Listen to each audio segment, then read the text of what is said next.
Seja bem-vindo. Lembre de se inscrever no canal e ativar o sininho para receber a notificação dos próximos vídeos que saírem. Agora, vamos para a mensagem de hoje. Capítulo 4. As dificuldades encontradas. Vida afora pelas almas encarnadas na Terra constituem os pequenos problemas que lhes são propostos, como parte das lições que vieram aprender em sua nova encarnação. São pequenas lições que lhes cabe estudar ao longo dos seus dias terrenos, como exercício que todas devem fazer para marcharem adiante, em busca de cursos mais adiantados. Não há, por conseguinte, problemas superiores à capacidade de cada alma, porque tudo é determinado exatamente segundo as possibilidades de cada uma. Paralelamente, é facultado às almas encarnadas apelarem aos céus em qualquer momento em que defrontem dificuldades aparentemente superiores às suas forças, e receberão então do alto o socorro, ajuda ou esclarecimento que lhes permita vencer o impasse. Bom seria para todos os encarnados firmarem-se nesse princípio de recorrerem ao alto o mais frequentemente possível, porque essa prática lhes proporcionaria sem dúvida uma trajetória terrena bem mais suave e tranquila do que possam imaginar. Todos nós que vivemos no alto após havermos percorrido seguidamente os vários caminhos da Terra, onde logramos acumular os conhecimentos e experiências que possuímos, todos nós nos empenhamos de toda a maneira em cooperar com as almas encarnadas, sempre que um pedido nos chega nesse sentido. Da observação que habitualmente fazemos do nosso plano de vida, temos constatado que ainda vivem muitas almas encarnadas no solo terreno, inteiramente desligadas do seu plano espiritual, onde não chega um pensamento sequer, por se encontrarem completamente mergulhadas nos interesses da vida material. Muitas há, inclusive, que nesse estado de absoluto desinteresse partem de regresso deste mundo terreno, onde não cuidaram, mesmo por alto, da vida espiritual.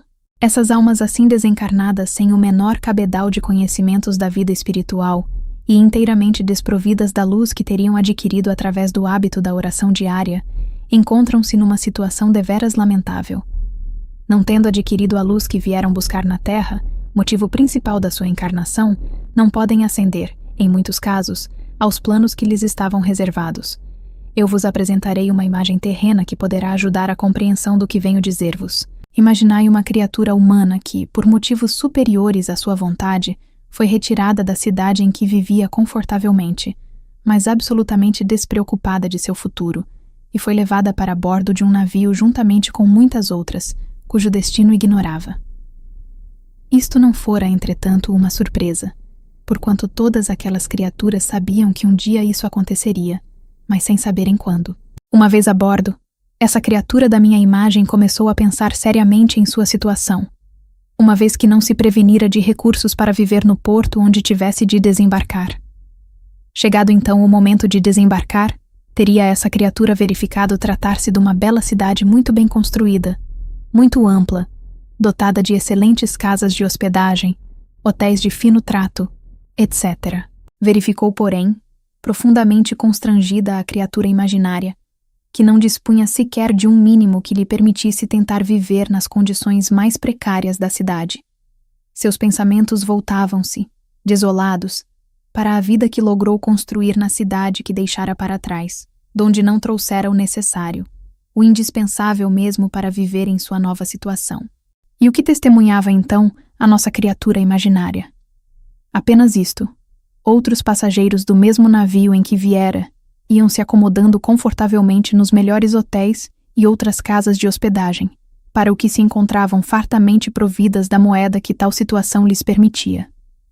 E depois de muito peregrinar através dos vários bairros de sua nova cidade, sentindo já necessidades alimentares impossíveis de satisfazer, o que é que restava à nossa criatura imaginária?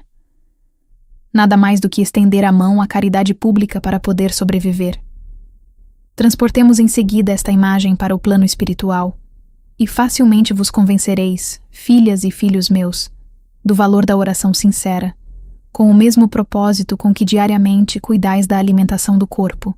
As almas que aportam ao plano espiritual desprovidas de um foco de luz própria, objeto fundamental de sua vinda à Terra, podem ser comparadas àquela criatura da imagem precedente. Não possuindo luz própria decorrente de seus atos e pensamentos vividos no corpo, As almas nestas condições ou permanecem estacionadas no local em que foram deixadas após largarem na terra os seus despojos, ou se decidem a implorar a caridade daquelas que lhes passarem próximas, para que as ajudem a caminhar. Direis vós talvez, e essas almas não possuíam luz antes de reencarnarem? Sim, é a resposta certa. A luz anteriormente alcançada pelas almas em referência pertence-lhes, efetivamente, mas está-lhes reservada para ser entregue no momento oportuno. No regresso ao mundo espiritual, deve viver cada alma daquilo que logrou adquirir em sua última existência no corpo, como prova e consequência do que tiver alcançado ao longo dessa existência. Já tem acontecido serem tão precárias as condições em que regressam ao espaço, certas almas que não se preocuparam jamais com esse momento, que muitas outras se reúnem para orar por elas, com o objetivo de implorar ao Senhor uma velhinha que seja para que possam caminhar. Isto que aqui escrevo, filhas e filhos a quem muito quero e estimo, tem o propósito de radicar em vossos belos espíritos a ideia da necessidade que a todos assiste de vos preparardes para a vivência nos planos do além. Nenhum de vós aqui se encontra pela primeira vez, nem provavelmente pela última, tendo reencarnado muitas e muitas vezes nas várias regiões do mundo terreno, mas sempre com este único objetivo: aumentar a luz do vosso espírito por meio da prática de ações meritórias, mas também da oração constante, como alimento que é do vosso espírito. Efetivamente, enquanto o corpo se alimenta e conserva por meio do alimento material oriundo do solo terreno, o espírito, que é luz, só se alimenta de luz, luz e mais luz, mediante a qual se engrandece e progride. A luz espiritual, o espírito a adquire em primeiro lugar por meio da oração proferida como hábito diário em momentos de recolhimento, nos quais ele se dirige ao Senhor Jesus para agradecer as graças recebidas nesse dia e pedir sua continuação para o dia seguinte. Recebe igualmente luz o espírito que ora pelos semelhantes, os quais lucram com isso esclarecer-se e vencer possíveis dificuldades momentâneas, graças à oração proferida em seu favor pelos espíritos bondosos, a quem a misericórdia divina distribui porção igual a que solicitaram para outrem. É, pois, da prática da oração que resulta a iluminação das almas encarnadas, para o seu engrandecimento. É também a oração uma das maneiras ao alcance dos mais humildes para praticarem a caridade aos semelhantes. Enquanto a prática de obras assistenciais requer a posse de recursos que a possibilitem, a caridade por meio da oração depende exclusivamente do desejo de praticá-la, de boa vontade apenas. Em seguida, eu vou narrar-vos uma pequena história que muito haveis de apreciar pelo ensinamento que da mesma há de resultar para os vossos espíritos. Eu recebi, certa ocasião, em meio às minhas ocupações habituais de orientação e ajuda a quantas almas boas apelam para mim de muitos recantos da terra, uma comunicação dos meus assessores de que uma grande dama da terra, recém-desencarnada, desejava muito falar-me e solicitava dia e hora para ser recebida. Este protocolo era comum na corte, donde provinha a grande dama, e por isso assim marcava o seu pedido de audiência. Recebida a comunicação dos meus auxiliares, eu determinei que mandassem entrar imediatamente a ilustre dama, porque eu a atenderia naquele mesmo momento, como costumo fazer a quantas almas me procuram, e que são muitas diariamente. Levada a minha resolução à visitante, ela surpreendeu-se com a minha disposição de a receber prontamente, porém pediu para a receber no dia seguinte, visto desejar apresentar-me certos documentos que não estavam presentes. Ela estava habituada, como é óbvio, às audiências em seu palácio deixado na terra, e por isso desejava apresentar-me elementos que possuía e que julgava importantes. Cientificada deste fato, resolvi dirigir-me ao seu encontro no salão em que se encontrava, e isto surpreendeu-a bastante. Com o propósito de a deixar à vontade, fui-lhe dizendo que era meu o interesse em receber naquele momento a sua visita, cuja vivência terrena eu acompanhara atentamente do alto. E quanto aos documentos, seria bastante citá-los ela mesma, porque eu lhe daria ali mesmo o conteúdo de cada um. A minha visitante ficou maravilhada com este fato, mas ao mesmo tempo notei o seu receio de que eu conhecesse em minúcias todos os detalhes da sua última existência terrena. Para a tranquilizar, eu disse-lhe mais ou menos o seguinte: Minha filha muito querida, não há um único ato praticado no mundo terreno, pelas almas que nele se encontram, que não seja aqui conhecido por nós, sobretudo pelo Senhor e por mim, pelas responsabilidades que nos pesam em relação à vivência de cada uma. No teu caso, por exemplo, eu te direi que conheço todos os atos que praticaste nos 70 anos que na terra estiveste, tanto aqueles extremamente meritórios, em que muitas lágrimas enxugaste graças à generosidade do teu coração, como alguns outros que não desejo recordar, mas que estão visíveis na tela da tua consciência.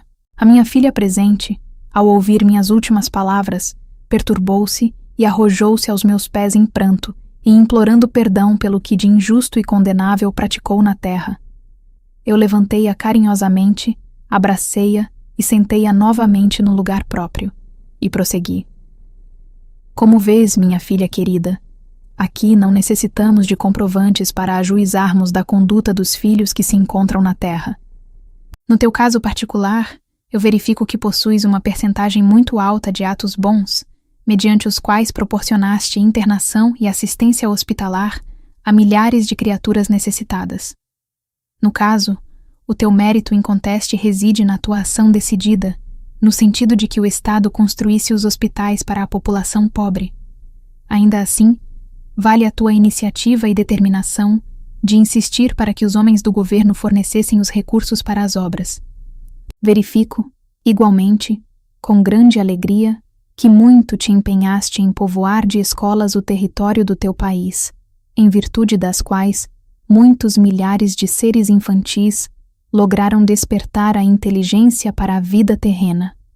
Sim, minha filha, louvo e muito a tua decisão de angariar recursos através das reuniões sociais que organizaste, e que muitas foram para atender aos necessitados de tudo, roupas e alimento.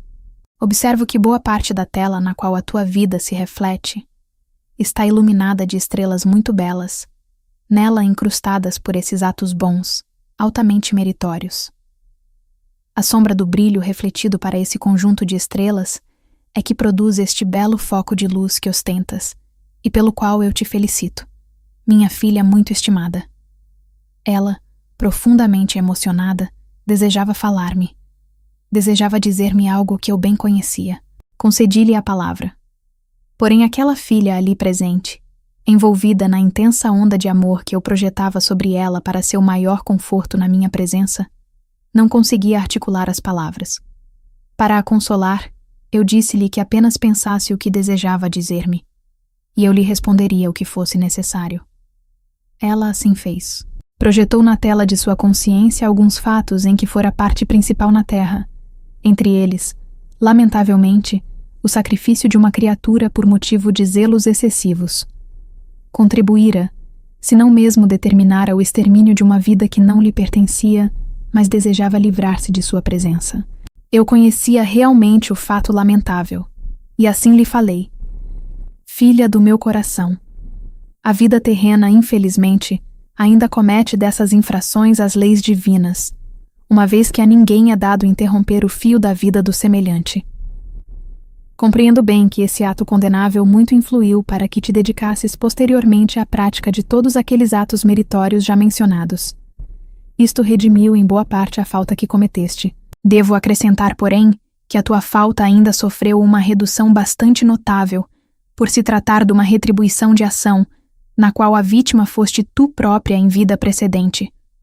As circunstâncias determinaram que novamente vos encontrasseis no mundo, e os fatos assim aconteceram. Houve, por conseguinte, aí, uma retribuição pela lei de causa e efeito. Levanta, pois, o teu moral, minha querida.